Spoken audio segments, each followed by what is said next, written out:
E 20 anni fa moriva Corrado, uno dei più famosi conduttori televisivi, è stato uno dei protagonisti della storia del piccolo schermo. Vincenzo Mollica.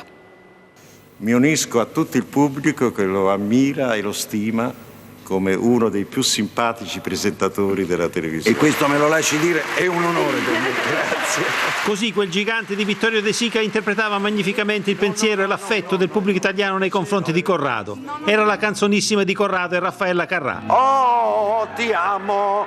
Era un vero grande artista che aveva deciso di chiamarsi solo con il nome e su questo ci giocava anche Totò. Lei è uno scognomato. No, mi precisi, scusi, scognomato, che vuol dire? Senza cognome. Come Lorenzo il Magnifico, Giovanni delle Bandiere, Corrado lo scognomato. Corrado e Mike Bongiorno sono stati i due grandi patriarchi che hanno gettato le fondamenta della grande storia della RAI, della televisione italiana.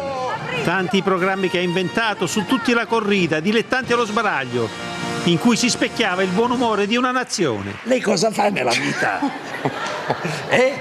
No, io vorrei sapere. Devo dire? Non lo so.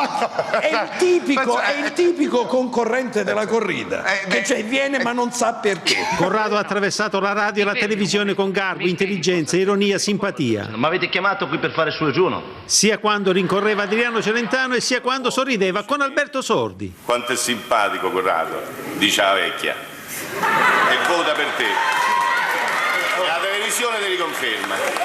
E la vecchia è contenta, il giovane un po' meno, ma per la televisione quello che conta è la vecchia. Certo.